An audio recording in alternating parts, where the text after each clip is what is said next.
the best cows that were used, the best oxen, let me use the word oxen, that were used to plow the fields, you make sure that both have been trained together, and it will actually benefit you, young man. When your wife is, I'm not talking about you here. I'm not saying you're talking about me. The Bible So the point is that do not marry a woman that doesn't know God, nor have any godly bearing, nor principle. It will benefit you in your life, in your ministry, in every facet of your life.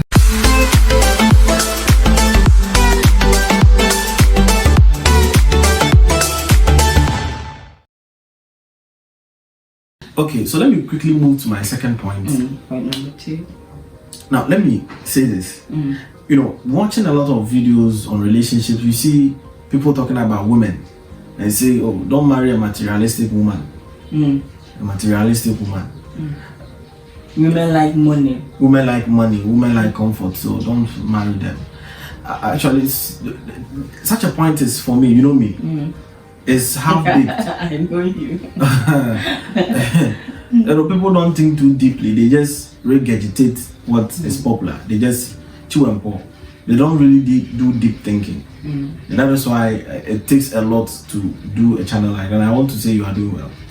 It takes a lot, because it takes a lot of deep thinking to actually do something like this and come online, to open yourself up for constructive criticism, because people have a divergent opinion. So that's good. Women are not, no, I think all human beings are materialistic. We all are. I mean, men also want money. Exactly. They want the cars. They want all the human by definition like comfort. Yes. Because there is the drive for comfort that has actually birthed technology. That's true. Or should I say technology? Okay. So please, my husband just landed from the UK. So with that said, I want the point to be straight to the point and very precise. So you want the point to be straight to the point? Yes. So to say women are materialistic, you're not saying anything, because all human beings like comfort. All human beings like money. That is the reason why we wake up and go to work. Is for us to meet our material needs. But then, of course, people that say women are materialistic actually mean that women like to go on the extreme side of the pendulum. That they like too much, and they exchange their value for material things. That is exactly what they actually mean by saying women are materialistic. And to ladies out there, if you really knew your worth, you wouldn't reduce it to just a ride in somebody's front seat or a shawarma at the local KFC. You know, that is what. So if a lady meets a guy, what's your name? Do you have a car? Or can we go out? Then the guy wants to conclude you are materialistic. Actually, yes, but guys also are like that, because if you get a new car, you want to take your friends out, just spread them, just to know you're also in town. It's in our blood, in our system. But of course, we want to make that point clear that not just being materialistic is the problem, but actually being a spendthrift and profligate spendthrifting. No, profligacy simply means being wasteful. Okay. So you meet a woman, and her entire worth and system of valuation is how much you have, and not necessarily what you both hope to achieve in a certain ongoing relationship. So I meet a woman, I approach her, we start talking. 2 days into the time, she starts begging for money. Like, if you're a guy, you don't have this amount of money, you're not dashing me this amount of money by the week, or on weekly basis, and you don't take me out, you don't fly me out, you don't do this, you don't do that. She's being materialistic in the common colloquial use of it. Okay. But she's also being a spendthrift, because she's spending without purpose and she's being wasteful. Most of these people realize that they really have no investment, no purpose, just for the glam and for the gram, for the cameras, right? So that she can take a picture and post it on Instagram for the likes. Like it, and everybody's saying this girl is. Yes, the root of it is their value system. they lack the wisdom to know that they are far more than just a lie from an unknown stranger you never meet in real life. Okay, so meet a woman like that, don't just look at her being materialistic, because that is just the surface. Lying deep beneath that materialistic lifestyle is a woman that knows no worth, and that has no worth, and that doesn't know herself. You marry such a woman, she will be like a wool carried with the wind, because her interest will always be with the highest bidder. Wow. Yes. So you marry a woman like that, whoever presents the highest price wins her hand. And so she is not, because she has no value system herself, she cannot attach value to any other thing. So she becomes a rebel in herself.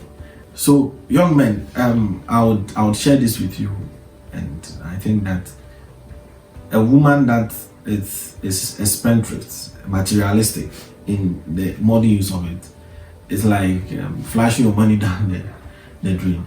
And love, a love relationship, I always use the word, takes a lot of emotional capital to build. Emotional investment, a lot of time, a lot of energy goes into it. You wouldn't want to be always competing with imaginary people that the lady has cooked in her head, that if you don't have this, or you don't have that, or you don't have that, she is not going to give you her full commitment. So you only come in as the number one in her life momentarily, only temporarily, until the highest bidder comes to knock you off your first position. So in our generation, we have kind of normalized some of these sayings. I know pisika kakra, ma pisika, and a whole lot of the catchphrases, because we are living in a countercultural environment where things that our fathers abhorred, today we've normalized them.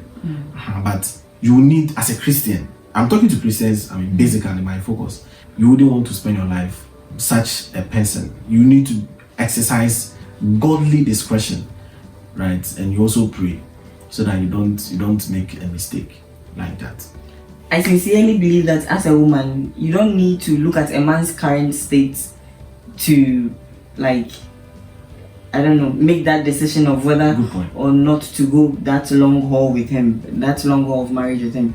In the sense that, I mean, when I met you, you didn't have anything.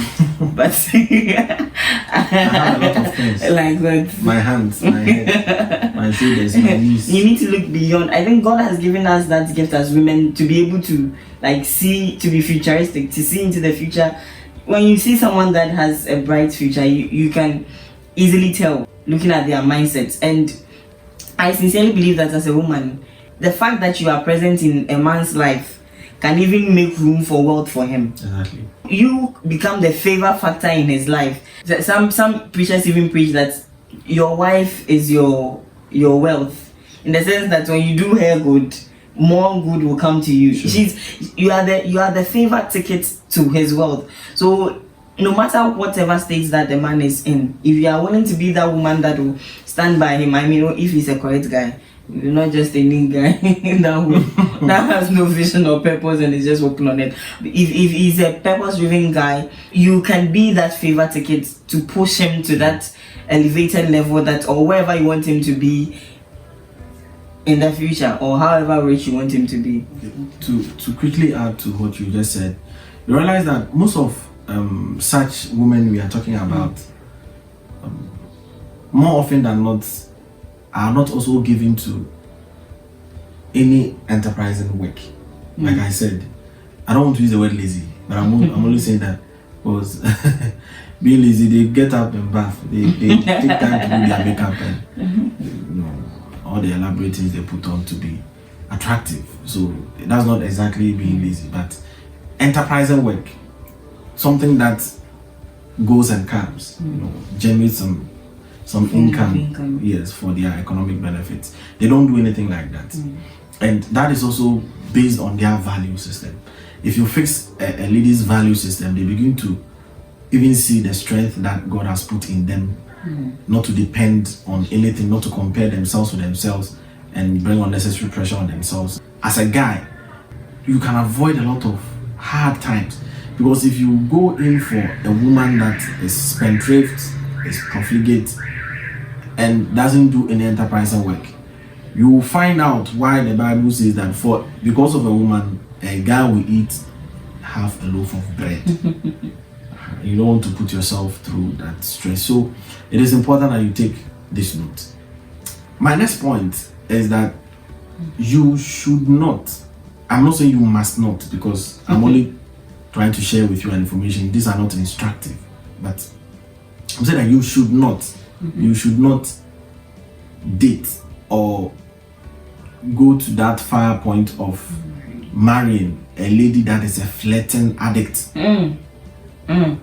Good point, baby. Good point. And before I even go on, there's a difference between being insecure and being flirtatious.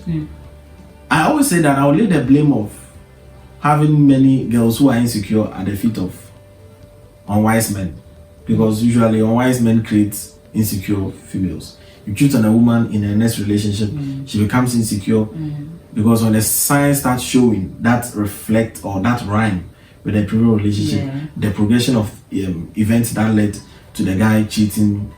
If you date a chronic teacher, you see that, which may or may not even be the case. You realize they become insecure.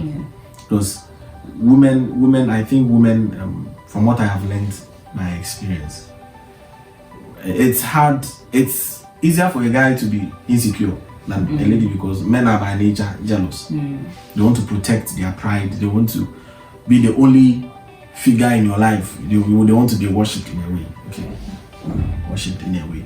But a girl that is flirtatious means that she's moved from actually being insecure to a place that she has so much confidence in a guy that she actually takes the bet of being flirtatious.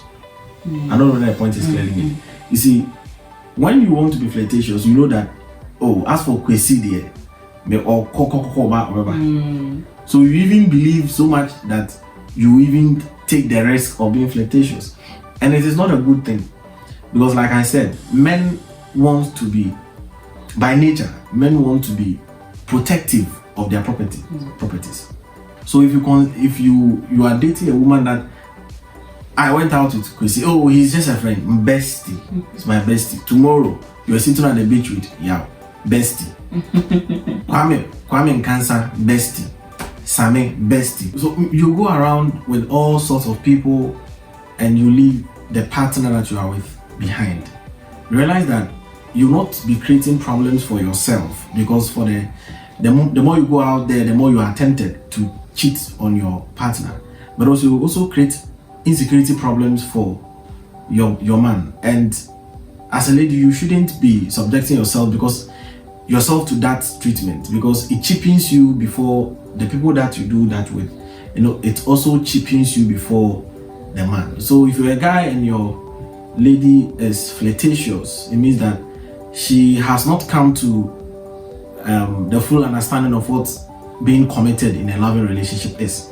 The lady that you are going to date, you are going to have a serious, committed, loving relationship with, she should know that you are both committed, that she has your full backing, she has your full assurance, and she's not going out with you but still looking over her shoulders to compare you with the next guy that comes around.